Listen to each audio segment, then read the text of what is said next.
Hello and welcome to The Telescope. Every week we'll bring you a fresh insight from the biggest car market in the world.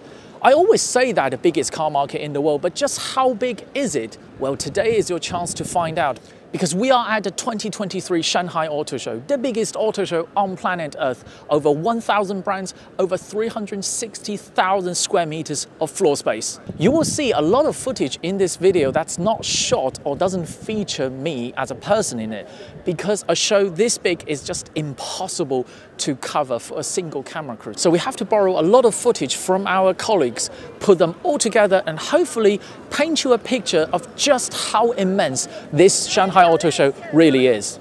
We start our Shanghai Motor Show coverage with the car of the show. That is the Zeekr X. This launched just before the motor show with a starting price of just 25,000 euros. For that, you get 270 horsepower, 70 horsepower more than the equivalent ID.3, and 110 kilometer more range under the CLTC cycle. And talking about ID.3's biggest weakness, its interior material quality, the Zeekr X is totally on a luxury level. So for all of that, for 25,000 euros, I mean, this car reset the price for the Shanghai Motor Show. We almost felt that because of the existence of this car, other manufacturers have shied away from announcing pricing on this show, because everything you do is just wrong when you compare to the price of this. If there is a second hottest model of the show, then I will say it's this, the BYD Seagull. We have covered the basic of this car in a previous video. So in terms of size and wheelbase, it's roughly similar to the Volkswagen e-Up, but with a longer wheelbase, utilizing the full electric architecture. Seeing this car in the metal, I think it looks even better than I expected. If you look at the headlight area, it has a sort of mini Lamborghini feeling about it, especially with this color. And the interior, I'm happy to report, they have fixed many problems with its bigger brother, the Dolphin. We have revealed the Dolphin, and I said the interior design is a little bit too flamboyant. They have toned down on the design elements on the Seagull. And on the top spec, you can get four-way adjustable steering wheel. That is not even available on the Dolphin. For a small car like this, if you can adjust your steering wheel to the appropriate position, you can actually save even more space for the rear passenger. For a car of this size, every millimeter counts. The rear of this car is an unusually complete design and complicated design for a car's top spec at $15,000. The base spec of this car starts at just $12,000 to $13,000. On the performance is where the Seagull has a clear advantage. This car's top speed is 130 kph, so you can use this car in most countries as a no-compromise full-function car. And the range is rated at 400 km CLTC. That is roughly 330 km WLTP. So this, as small and as cheap as it is an everyday all-purpose electric vehicle that tops out at $15,000. I cannot emphasize enough how important this car is. And this, together with the Dolphin, is going to be a formidable combination in the budget EV sector. The Telescope has covered pickup trucks on this channel before, if you remember the Radar RD6. This, however, is a much bigger, much more luxurious, much tougher looking pickup truck.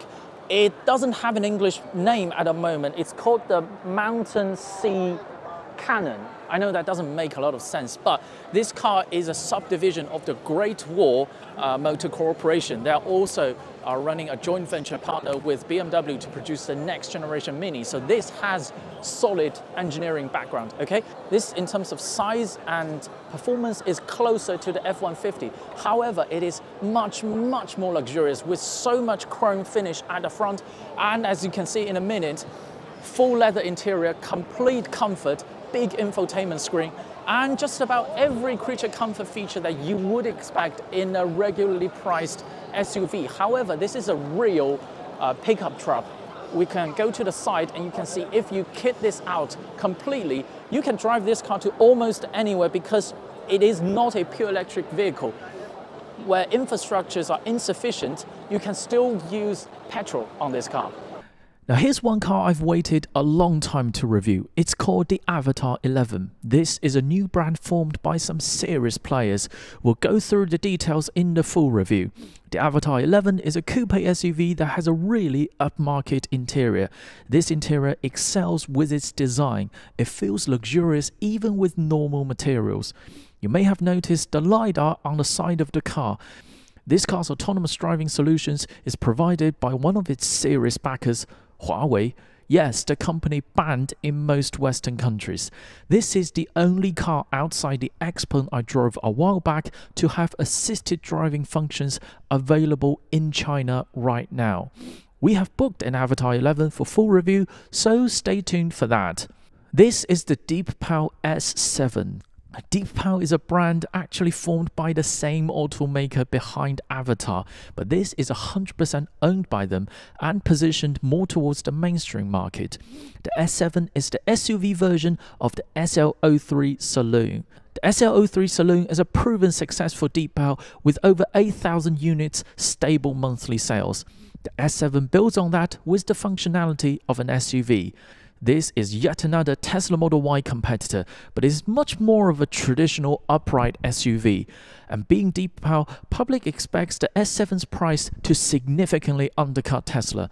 Rumors suggest that the starting price could be around $25,000. That's around $12,000 cheaper than the Model Y's price in China. The interior will make you feel, well, shouldn't this be $12,000 more expensive than the Model Y? And look how they integrated the passenger screen into the sunblinder. We have also booked a test drive with the S7, so stay tuned for that. Both battery electric and range extender power options will be provided. The battery electric model will have a single electric motor with either 217 or 258 horsepower. The range extender model will have a 70 kilowatts 1.5 litre engine coupled with a 238 horsepower electric motor. This is the Polestar 4. To everyone else, the Polestar 4 is a unique-looking coupe SUV that looks quite appealing. But to the boys and girls watching this video, you will have a different perspective because, well, this is the telescope. So the Polestar 4 is effectively a rebadged Zeekr 001 with a Polestar skin. The same dimensions, the same wheelbase, the same power and battery options. But being a Polestar with that more upmarket design, it is about $10,000 more expensive spec for spec than the Zeekr 001. The Zeekr 001 really is the mother car of all SEA platform cars. If you're interested, we can get a review on that as well.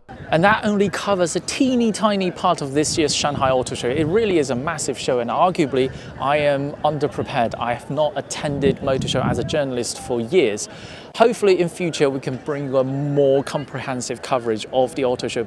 And also the main point of this video is just to give you a sense of how immense the Chinese car market really is. We rarely get an opportunity like this to show you just how big of a market China is. And hopefully next time when I say we bring you a fresh insight from the biggest car market in the world, you will have more context. That's all from the Telescope today. If you enjoyed this video, keep watching, keep subscribing. More videos coming along very soon.